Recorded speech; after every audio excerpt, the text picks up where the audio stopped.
अफगानिस्तान में हिंदू धर्म मानने वाले लोग बहुत कम हैं। इनकी संख्या कोई तकरीबन 1000 के आसपास है। अफगानिस्तान में अधिकांश हिंदू काबुल में रहते हैं। अफगानिस्तान में 9वीं शताब्दी में हिंदू व बौद्ध धर्म बहुसंख्यक धर्म था। 11वीं सदी में अधिकांश हिंदू मंदिरों को वहां नष्ट किया गया और उनकी जगह पर मस्जिदें बनवा दी गई। इतिहास की बात करें तो आज प्रत्येक अफगानिस्तानी आर्यों का वंशज है, जो किसी समय आर्य धर्म के लिए लड़ता था। जिसने अफगानिस्तान में आर्य धर्म का भगवा बुलंद किया था, आज वही आर्य अपने ही वास्तविक धर्म को नष्ट करने में लगा है। आर्य उर्फ हिंदुओं के पतन की कहानी की शुरुआत होती है 653 ईसा पूर्व, जब अब्दुल रहमान बिन समारा अपनी 6000 की अरब सेना लेकर अफगानिस्तान अर्थात आर्य प्रदेश पर हमला बोल दिया। उसका सीधा हमला था हेलमंद प्रांत पर, जहां का राजा जयपाल आर्यवंशी द्वितीय दुर्भाग्यवश इस युद्ध में आर्यों की हार हुई। उसका सीधा हमला था हेलमंद प्रांत पर, जहां का राजा था जयपाल आर्यवंशी द्वितीय।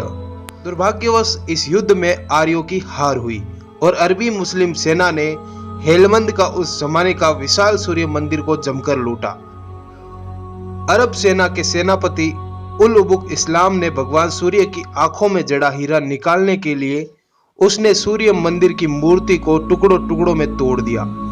इसके बाद अरबी सेना प्रमुख अब्दुल रहमान ने मंदिर के ऊपर चढ़कर वहां इस्लाम का झंडा लगाकर बुलंद आवाज में कहा, काफिरों का कोई खुदा नहीं होता, ना ही इस दुनिया पर उनका कोई वजूद है, इसलिए जो इस्लाम की दावत को स्वीकार करेगा वही जीने का हकदार होगा।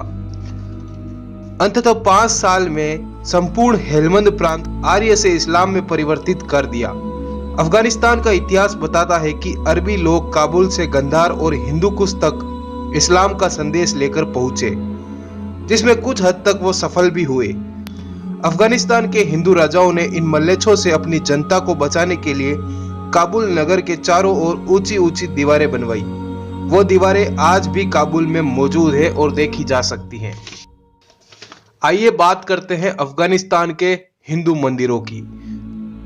वैसे तो अफगानिस्तान में एक भी हिंदू मंदिर अब नहीं है, लेकिन फिर भी पुराने कुछ खंडहर शेष है, जिससे यह पता चलता है कि यहाँ विशाल हिंदू मंदिर हुआ करते थे। शिव मंदिर काबुल। काबुल का शिव मंदिर कोई जमाने में विशाल शिव मंदिर हुआ करता था। काबुल के तप इस्कंदर का यह शिव मंदिर अब यहाँ मौजूद नहीं है। अब यहाँ सिर्फ इसके खंडहर बचे हैं। प्राचीन अफगानिस्तान के आर्य लोग शिव के बहुत बड़े उपासक थे। उन लोगों में शिव भक्ति इतनी थी कि वे महीने में 4-4 बार भारत के वाराणसी में शिव की पूजा करने आया करते थे। आज भी हरिद्वार की वंशावली में यह मिल जाएगा कि अफगानिस्तान से कितने हिंदू श्राद्ध करने, तीर्थ करने हरिद्वार आए थे। एक समय था जब शिव उत्सव मनाते हुए सैकड़ों शिव मंदिर के साथ पूरे अफगानिस्तान में सरकारी अवकाश घोषित होता था और भारत से कई हिंदू अफगानिस्तान के उस शिवोत्सव में शामिल होते थे। जब भारत अंग्रेजों का गुलाम था, उस समय ईस्ट इंडिया कंपनी का एक अधिकारी सर एस्टिन अफगानिस्तान गया। वो दरअसल भारतीय आर्यों के इतिहास पर शोध करने के लिए वहां गया था। उसने काबुल में एक पुरानी मस्जिद की खुदाई करवाई, जिसमें उसे सैकड़ों साल पुराने शिवलिंग, मंदिर, गणेश की मूर्तियां मिली, जिससे यह सिद्ध हुआ कि यह इलाका किसी वक्त बहुत बड़ा शिव की उपासना करने वाला क्षेत्र रहा होगा। हालांकि वर्तमान में यहाँ कोई शिव मंदिर उपस्थित नहीं है, लेकिन कोई समय था जब यहाँ विशाल शिव मंदिर हुआ करता था। सूर्य मंदिर काबुल। काबुल के खेर खान में वैदिक सौर देवता सूर्य की संगमरमर की मूर्तियों वाला मंदिर हुआ करता था। सूर्य देवता प्राचीन अफगानिस्तान के आर्य राजाओं के कुलदेवता के रूप में पूजे जाते थे। संपूर्ण अफगानिस्तान में सूर्य मंदिर थे जो वहां के राजाओं के कुलदेवता थे, पर आज यहाँ एक भी सूर्य मंदिर मौजूद नहीं है। गदरेज गणेश। इतिहास बताता है कि अफगानिस्तान के हिंदू राजाओं ने भारत से एक गणेश की मूर्ति गदरेज अफगानिस्तान लेकर गए।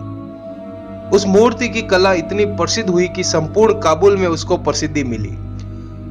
काबुल के गदरेज में आज भी गदरेज गणेश मंदिर के अवशेष मिलते रहते हैं। इतिहास के अनुसार उस समय गदरेज गणेश मंदिर तक अरबी सेना पहुंच गई थी। जहां पर अरबी मुस्लिमों ने बहुत से हिंदुओं का धर्म परिवर्तन करवाया था। पर जब इस्लाम का राजा जुनबिल ने कुछ समय बाद अपने सेनापतियों से गदरेज के धर्म परिवर्तित मुसलमानों का हाल पूछा तो सेनापतियों ने बताया कि मुस्लिम और गैर मुस्लिम अभी भी कंधे से कंधा मिलाकर काम करते हैं। वे ना तो अपने आप को मुसलमान स्वीकार करते हैं और ना ही वे हमारे परवरदिगार को शिव से ऊपर देखते हैं। इस पर इस्लाम के राजा जुनबिल ने कहा, काबुल में मैंने अपनी ताकत आजमाई, उस ताकत को सलाम करता हुआ एक इस्लामी महल वहां मैंने बनवाया। हाँ, बेशक मैंने काबुल के उत्तर को जीता, जहां सारे के सारे मेरे मालिक को मानने वाले हैं, पर इसमें एक शहर ऐसा भी बच गया जहां हिंदवी देश के काफिर रहते हैं। दोस्तों, सच कहूं तो आज अफगानिस्तान में एक भी मंदिर नहीं बचा है। वहां मात्र 3 गुरुद्वारे बचे हैं, वो भी समय के साथ समाप्त हो जाएंगे। एक किंवदंती के अनुसार गजनी में 15वीं सदी तक सम्राट पृथ्वीराज चौहान को पूजा जाता था। चलो, एक मंदिरों का शहर और भी है, उसके बारे में बात करते हैं, पर वो अफगानिस्तान में नहीं पाकिस्तान में है, जिसका नाम है काफिर कोट। काफिर कोट 1946 से पहले हिंदुओं का एक महत्वपूर्ण तीर्थ स्थल था, जिसे हरि का घर आम बोलचाल में कहा जाता था। पाकिस्तान के काफिर कोट में 35 मंदिर आजादी के पहले थे। काफिर कोट पाकिस्तान के खैबर पख्तूनवा में है, जहां अब हिंदू नाम की कोई प्रजाति नहीं बची है। हिंदू नहीं तो मंदिर खंडहर होने ही है। अब वहां कोई हिंदू ही नहीं बचा तो मंदिरों की रक्षा कौन करे, तो मंदिर खंडहर हो चुके हैं। जी हाँ, उन 35 मंदिरों में से अब केवल 5 मंदिर ही शेष बचे हैं। इन मंदिरों को देखकर आप अंदाजा लगाइए कि भारत कितना अमीर, उन्नत और शिक्षित रहा होगा। अब यह मंदिर केवल खंडहर के अलावा कुछ नहीं है। इन मंदिरों पर थोड़ा जीर्णोद्धार करे तो यह सही हो सकते हैं, पर उस देश से जीर्णोद्धार की उम्मीद ही क्या करे जिसने हरि के घर को काफिर कोट नाम दे दिया है। चलो, मैं चलता हूँ, मिलेंगे अगले एपिसोड में। तब तक के लिए वीडियो को लाइक करें, चैनल को सब्सक्राइब करें और वीडियो को अपने दोस्तों के साथ शेयर जरूर करें। धन्यवाद।